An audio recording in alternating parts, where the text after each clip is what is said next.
Hi, we're back. We're visiting with George Wible, creator of mountainbiketexas.com, and we're going to take a look at his equipment. He's got a great looking mountain bike here, so we're going to do a tour day bike. Why don't you tell us a little bit about this bike and how you've set it up? Well, this particular bike, mountain bikes generally come in, the more common are either hardtails, which means there's no suspension in the back, just the front, or full suspension where there's a shock on the front and the rear.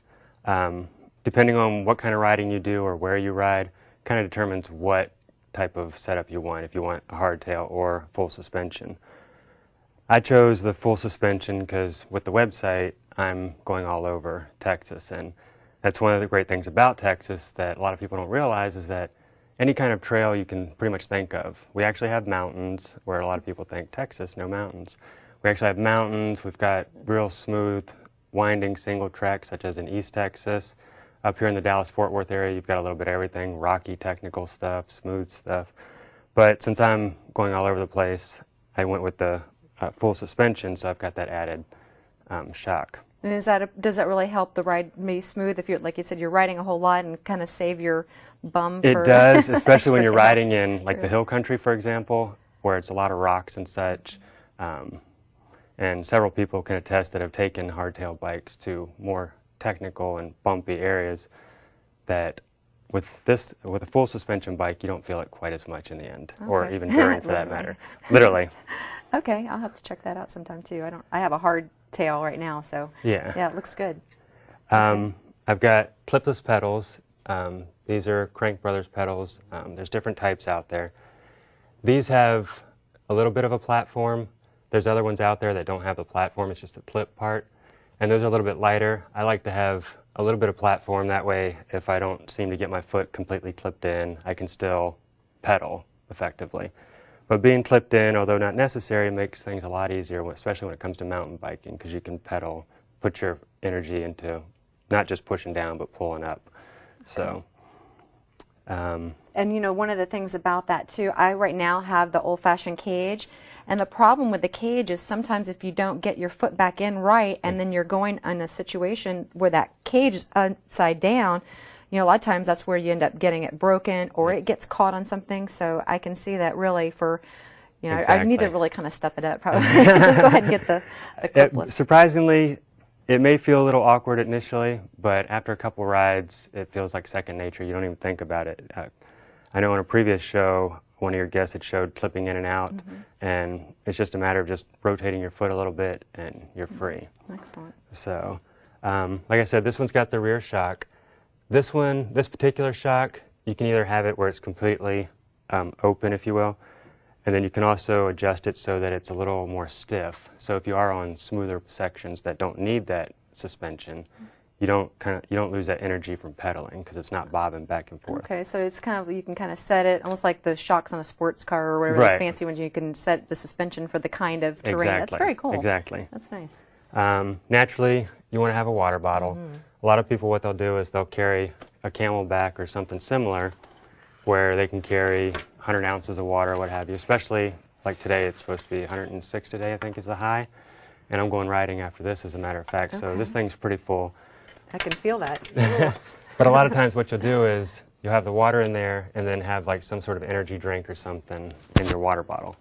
So that's what some bikes will have, one mount, others will have more than one mount, so that you can have multiple water bottles.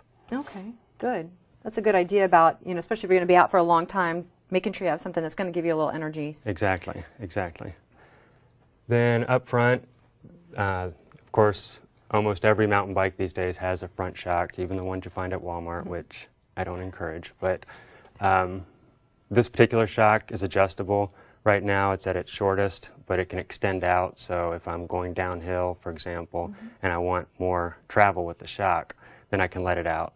If I'm going up a hill or on a more smooth, level surface, then I'd want it shorter because I don't need that suspension. I see, and I guess that's just these little buttons here. Yeah, so the one on the left adjusts the height, and then this Okay. one, actually, you can spin it around, and then it'll pretty much lock out the shock. So if you don't want the shock at all, say you wind up coming out to a road or something like that, and you don't need any suspension because it's nice and smooth, you can lock it out so it's not moving. That's nice that it's that easy to adjust. Yeah, you just do it on the fly.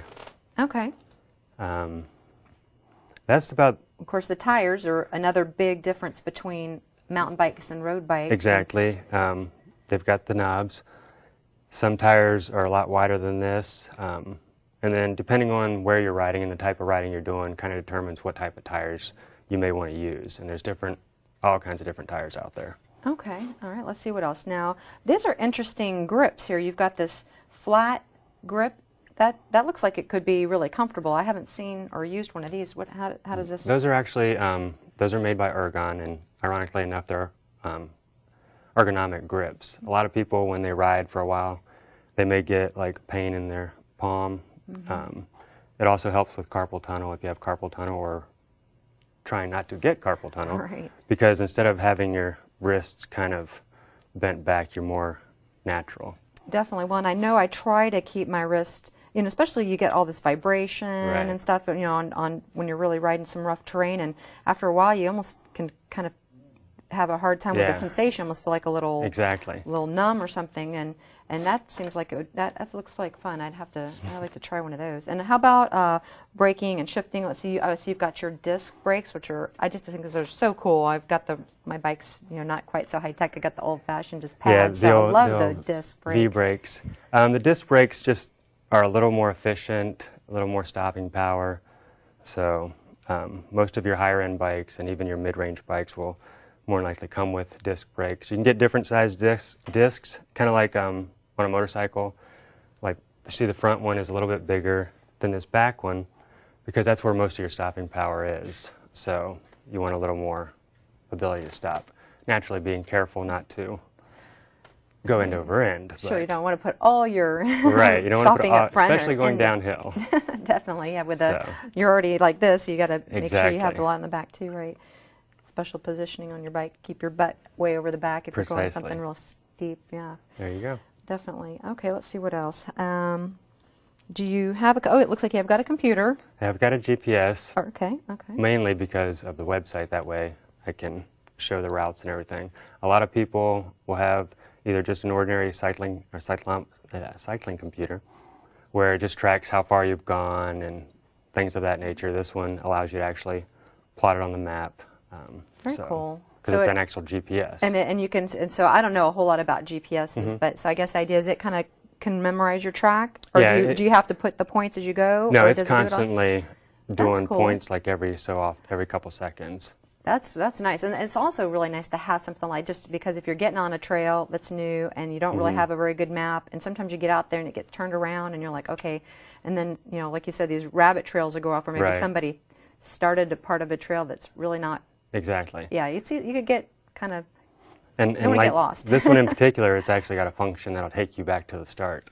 Because there have been a couple trails where it's like, now what? You just hit that and it just guides you exactly where you need to go to get back to where you started. Excellent, that's fun. So I'm just curious, who makes something like that? That particular one is Garmin. There are other companies out there, Okay. but Well, that's neat, and it's nice because it's small. Just the ones I always say. I guess I'm, at a electronic store, and there's the big stuff you have in your car. So Right. that's nice to know that there's little things like and that. and they've got color ones as well. But obviously, the better it is, the more you're going to pay for it. Sure. So. Okay, let's see. What else? What other goodies do we have on here? Let's see. What is this here? That actually is for mounting. There's a camera that I have, a video camera. Cool. That I was wearing on the helmet, but it wasn't as stable, so now I'm mounting it here because we're going to start putting video on the website. Oh, So, wonderful! I can't wait to yeah. see that. Everybody loves watching, video. Pictures are great, but video is even better. Oh yeah, when you're talking about a sport, to be able to have kind of a, bird's eye view or whatever, Exactly. point of view, be able to, you might not be able to get out, so to be able to live vicariously. Right.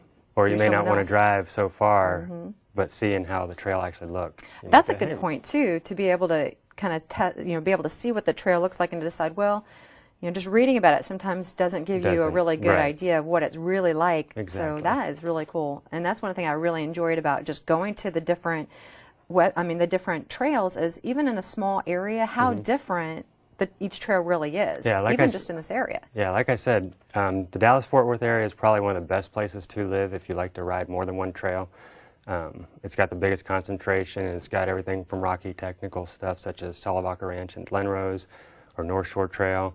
You've got more beginner-friendly. You've got pretty much everything right in you know, this area. But of course, like I said, Texas has any type of trail you can think of, downhill. Even actually here in Dallas, they've got a downhill trail.